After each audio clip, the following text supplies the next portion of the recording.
Good evening to all of you. In last lecture, I started the simplification of context-free grammar. In this lecture, I had given the process how to simplify the context-free grammar. There are mainly three processes. First one is the removal of useless symbols and productions. Second one is the removal of null productions, and third one is the removal of unit productions. Right? In removal of useless symbols and productions, in this process we have to identify which symbols are the useless and which productions are useless, which are not taking any part for the generation of any string from the start variable directly or indirectly.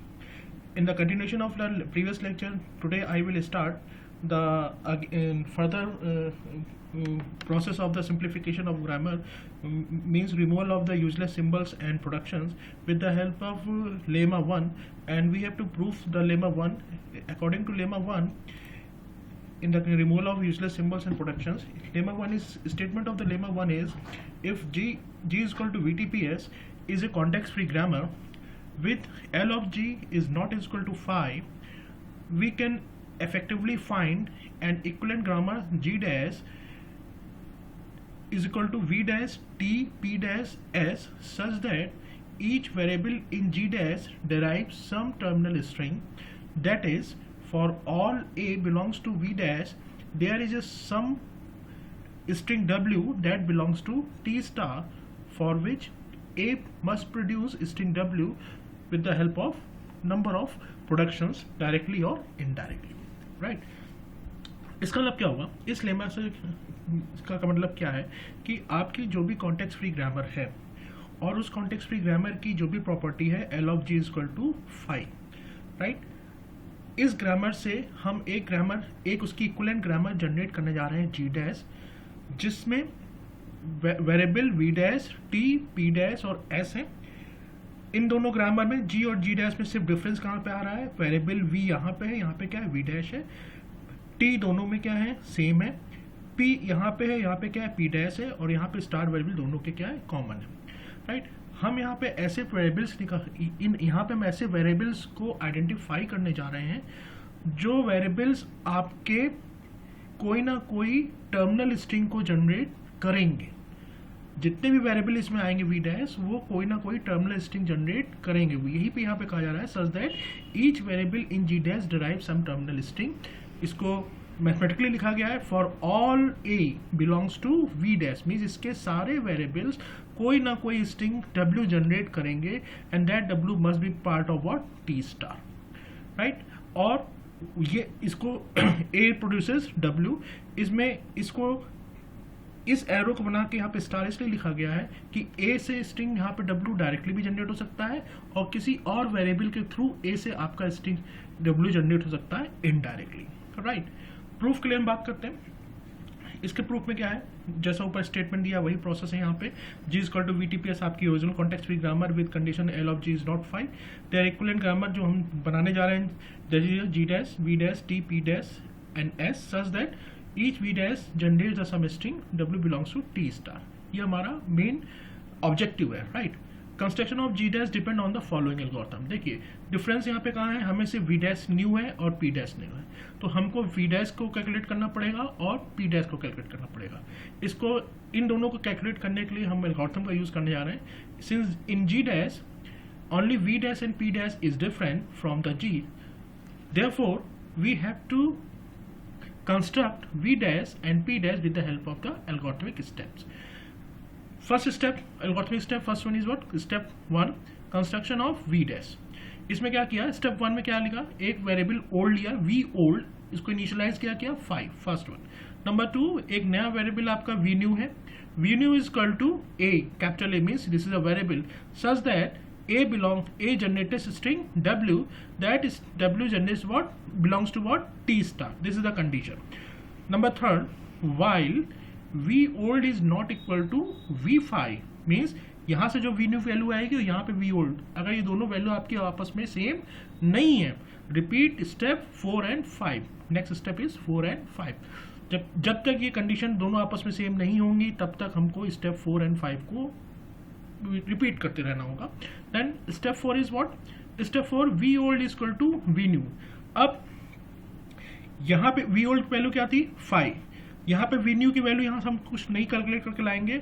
Step 4 में क्या करेंगे, जो we new की value हम calculate करके लाए हैं अब वो किसको इक्वेट कर देंगे, उसको वी ओल्ड से कर देंगे। अब उसके बाद फर्दर न्यू वी न्यू को हम कैलकुलेट करेंगे by the step 5। V new is equal to V old union. इस समय वी ओल्ड की वैल्यू क्या आ चुकी होगी, V old is equal to V new.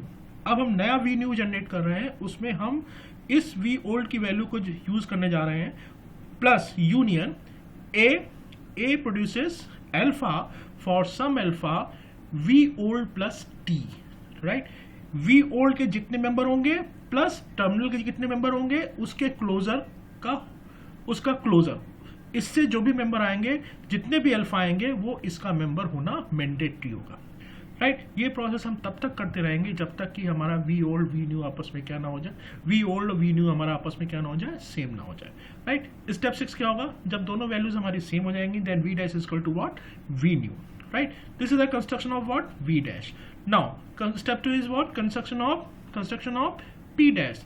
P dash में क्या कहा गया, वी डैश की वैल्यू आ चुकी है आपकी, P dash is what, A produces alpha, A belongs to what, V dash. जो वी डैश हम कैलकुलेट करके ला रहे हैं उसमें होना, इस वेरिएबल ए का इस वी डैश में होना मैंडेटरी है जो हम कैलकुलेट करके ला रहे हैं। And alpha is in V dash plus T. V dash के जितने मेंबर होंगे, जो फाइनली वी डैश आया है उसमें जितने वेरिएबल्स होंगे प्लस टर्मिनल्स, इनका जो क्लोजर आएगा, मीन्स उन दोनों का, उन सबका प्रोसेस का जो क्लोजर आएगा उस क्लोजर प्रोसेस में ये अल्फा मेंबर का होना मैंडेटरी होगा। और ऐसे जितने भी प्रोडक्शंस होंगे वो किसका पार्ट होंगे, पी डैश का पार्ट होंगे, राइट।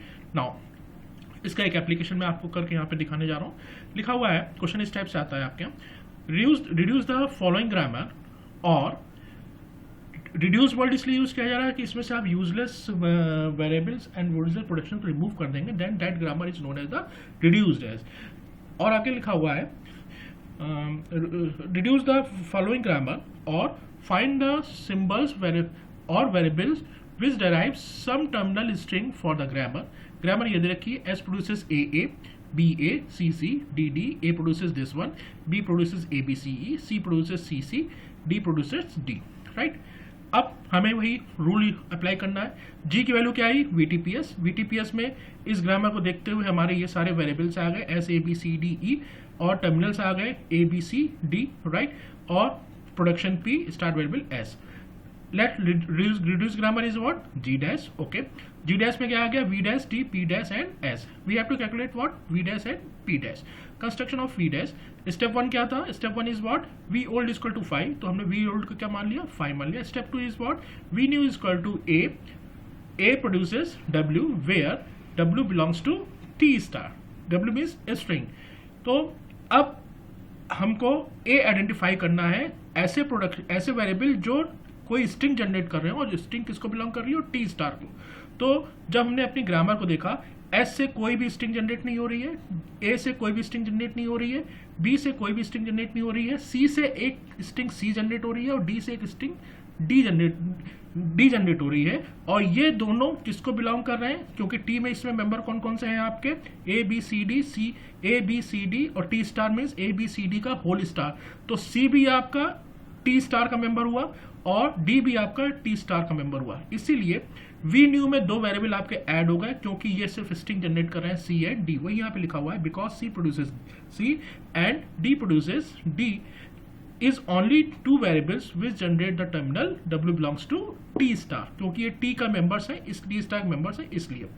अब V old is number step 3, V old is not equal to V new, repeat step 4 and 5। Eight this stage, जिस स्टेज पे हम लोग हैं, V old की वैल्यू 5 है, V new की वैल्यू C and D है, therefore V old is not equal to V new, therefore step 4 is what, V old is equal to V new, V old is equal to V new is equal to CD, V new की value क्या है, CD है, right. अब step 5, V new is equal to V old union A produces alpha for some alpha in V old plus T star, right. V old plus T star, V old में member कौन से आ गए आपके C और D, और T में member क्या है, A B C D का होल स्टार। इसके कंटिन्यूएशन में सेम चीज यहाँ पे लिखी हुई है, V old plus T star में C D A B C D का होल स्टार, राइट। अब V new, V old की वैल्यू इस समय क्या हो चुकी है, सी डी, वो सी डी यहाँ पे कंटिन्यू हो जाएगा। अब यहाँ पे हमको इस वेरिएबल को जनरेट करना, फाइंड आउट करना है, और ए प्रोड्यूसेस अल्फा टाइप के वेरिएबल को जनरेट करना, फाइंड आउट करना है, जिसमें अल्फा किसको बिलोंग करना चाहिए, वी ओल्ड प्लस टी का होल स्टार को बिलोंग करना चाहिए, means C D comma A comma B comma C D के होल स्टार को। अब सबसे पहले मेंबर कौन सा आएगा, एस। एस में क्यों, एस में जो भी प्रोडक्शंस हैं आपके, देखिए एस के जितने भी प्रोडक्शंस हैं A B A C D और डी डी, ये किसको बिलोंग कर रहे हैं, ये इसको बिलोंग कर रहे हैं, राइट। ये जितने, ये भी जिसको बिलोंग कर रहे हैं, C C and D D, this is C C and this is C C and D D, ये आपके किसको बिलोंग कर रहे हैं, ये आपके प्रोडक्शन आपके इन एस ए सी डी, और ये इस एस के प्रोडक्शंस में आपका ये जो दो प्रोडक्शन आ रहे हैं alpha 1 and alpha 2, right. Alpha 1 ये दो पार्ट आपके किसके मेंबर हो रहे हैं, वी ओल्ड प्लस टी का होल स्टार, इसके मेंबर हो रहे हैं। क्यों, क्योंकि सी सी इससे जनरेट हो सकता है, डी डी आपका इससे जनरेट हो सकता है, राइट। इसीलिए एस इसका मेंबर हो जाएगा। नाउ ए के प्रोडक्शंस जो आपके यहाँ पे लिखे हुए हैं, दिस वन, इन दोनों में से देखिए, इन दोनों में से ए डी डी और B C, alpha 3 and alpha 4 मैंने नाम दिया इसको, अल्फा 3 और अल्फा 4, ए डी डी भी इससे जनरेट हो सकता है, और बी सी भी आपका इससे जनरेट हो सकता है, बी सी भी इससे आपका जनरेट हो सकता है, इसलिए ए भी इसका मेंबर हो जाएगा। नाउ सी क्यों इसमें इंक्लूड होने जा रहा है, क्योंकि सी में दो प्रोडक्शन है, सी एंड स्मॉल सी, और ये दोनों अल्फा 5 एंड अल्फा 6 भी इससे जनरेट हो सकता है, ये भी इससे जनरेट हो सकता है, इसीलिए इसका मेंबर हो जाएगा, राइट। ये इसका मेंबर हो जाएगा। डी में स्मॉल डी है and small D is again generated by this one, इसलिए इसका मेंबर हो जाएगा। तो यहाँ पे जो नया वेरिएबल एड ऑन हो गया एस ए सी डी यहाँ पहले से था, देयरफॉर वी न्यू की वैल्यू अब ओवरऑल क्या आ गई, S A C D, right. V old पुराना कितना था, C and D, V old not is equal to V new, again apply step 4 and 5, that is V old is equal to, step 4 is V old is equal to V new, V old में V new की value जो भी आई वो हम put कर देंगे S A C D. अब फिर से हम वी न्यू को आइडेंटिफाई करेंगे, वी न्यू को जब हम आइडेंटिफाई करेंगे तो वही प्रोसेस फिर से होगा, V old union A produces alpha, V old plus T का होल स्टार, राइट। अब इस समय वी ओल्ड की वैल्यू क्या हो चुकी होगी, वी ओल्ड इसमें मेरा एस ए सी डी आ चुका होगा, V old S A C D, और टी में वैल्यू क्या आएगी, ए बी सी डी का होल स्टार। अब वी न्यू, ये प्रोसेस, ये पूरा प्रोसेस यहाँ पे अप्लाई करने जा रहे हैं, वी न्यू वी ओल्ड का वैल्यू ये वाली पूरी यहाँ पे लिखी जाएगी। अब यहाँ पे हमें नए वेरिएबल फिर से ए को आइडेंटिफाई करना है इस कंडीशन को मीट आउट करते हुए। तो सबसे पहले हमने क्या लिया, एस में देखिए एस ए सी डी आ गया। अब एस के वेरिएबल में फिर से देखिए, एस वेरिएबल का जो प्रोडक्शन है A B C C and D D, ये एस के ये चारों productions alpha 11, alpha 12, alpha 13, alpha 14, ये चारों प्रोडक्शंस आपके इसके मेंबर होंगे। देखिए ए इससे जनरेट हो जाएगा, बी इससे आपका जनरेट हो जाएगा, सी भी इससे जनरेट हो जाएगा, डी भी इससे जनरेट हो जाएगा।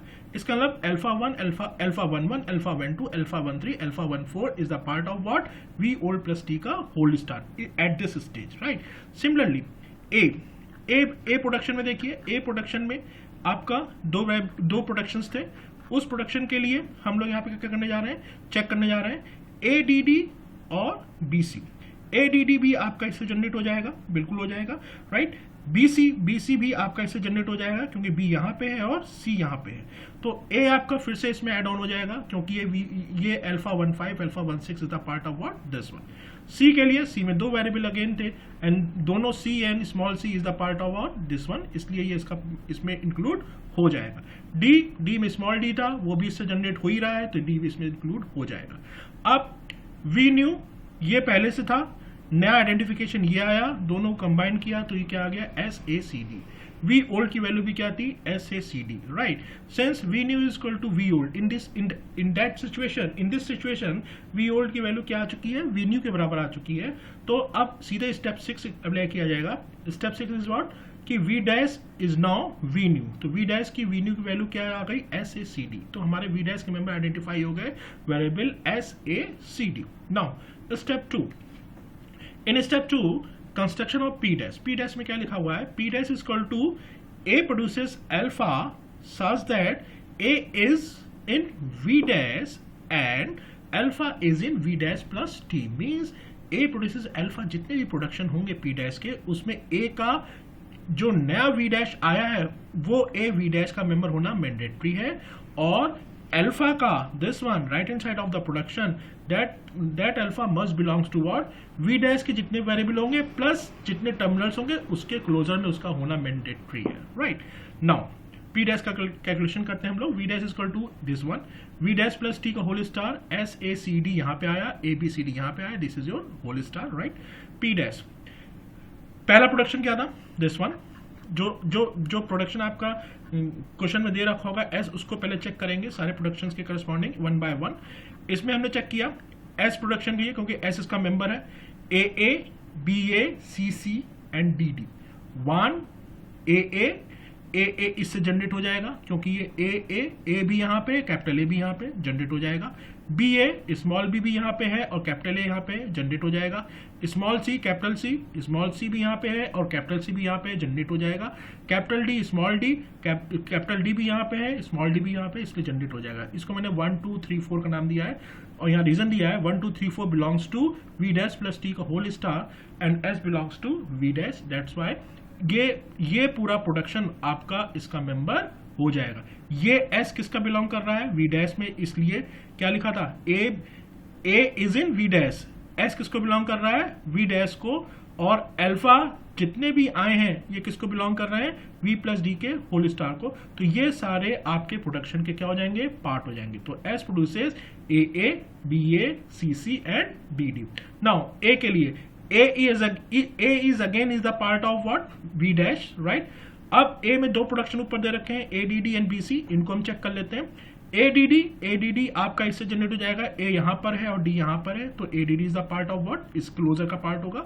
BC, B यहाँ पे है और C कैपिटल C यहाँ पे, तो इस क्लोजर का पार्ट कहीं ना कहीं BC भी होगा, तो इसलिए ये प्रोडक्शन इसमें इंक्लूड हो जाएगा। A ऑलरेडी आपका V डैश में बिलोंग कर रहा है। C में आपका this is your capital C and small C, right. Capital C भी इससे जनरेट हो सकता है, स्मॉल सी भी इससे जनरेट हो सकता है, इसलिए इसका वी डैश प्लस टी का पार्ट है ये, और इस capital C is also part of V dash, इसलिए यहाँ पे इस लेफ्ट हैंड साइड पे ये कैपिटल सी इंक्लूड किया जा रहा है। इस capital D small belongs to small D इससे जनरेट हो जाएगा and capital D is a part of V dash, right. अब इससे जो रिड्यूस ग्रामर आएगी, अब जो प्रोडक्शन ये आ गए आपके, यही आपकी क्या हो जाएगी, रिड्यूस ग्रामर। इसमें से कौन सा वेरिएबल आपका यूजलेस हो गया, वेरिएबल बी। अगर आप ग्रामर को ध्यान से देखें तो वेरिएबल बी का कहीं पे भी कोई भी सिलेक्शन का पार्ट नहीं आया है, और वेरिएबल बी किसी भी तरह आपका स्टार्ट वेरिएबल से डायरेक्टली और इनडायरेक्टली कनेक्टेड नहीं पाया गया है, इसलिए हमारे लिए वो प्रोडक्शन क्या हो गया, यूजलेस। और एक वेरिएबल ई भी हमको दिख रहा है, जो वेरिएबल ई का एग्जिस्टेंस बी के राइट हैंड साइड पे आया है, बट इसका अपना खुद का कोई प्रोडक्शन यहाँ पे नहीं था जो किसी स्ट्रिंग को जनरेट कर रहा होता, इसलिए वेरिएबल ई और वेरिएबल बी ये दोनों हमारे क्या थे, यूजलेस वेरिएबल्स थे, और production B produces this one, ये आपका क्या था, यूजलेस प्रोडक्शन था। इसलिए जो सिलेक्शन होके आया है वो एस ए सी डी, और इसके करस्पॉन्डिंग जितने प्रोडक्शंस कंप्लीट होके आए हैं वो आपके प्रोडक्शन यहाँ पे फाइनली कैलकुलेट होके आ गए हैं, और सॉरी यहाँ पे कैलकुलेट होके आ गए हैं। अब यही ग्रामर आपकी क्या हो गई, reduce grammar, that is each member V must generate a string T A W that belongs to T star, right. This is a complete process for the lemma 1। इसके करस्पॉन्डिंग मैंने आपको यहाँ पे 4 क्वेश्चंस आपको दिए मैंने as assignment. Tomorrow in the next lecture मैं lemma 2 आपको इंक्लूड करूंगा, एंड देन फाइनली जो सिंप्लीफिकेशन ग्रामर में रिमूवल ऑफ यूजलेस सिंबल्स होगा उसमें लेमा 1 एंड लेमा 2 अप्लाई करके क्वेश्चंस को सॉल्व किया जाएगा। Thank you very much.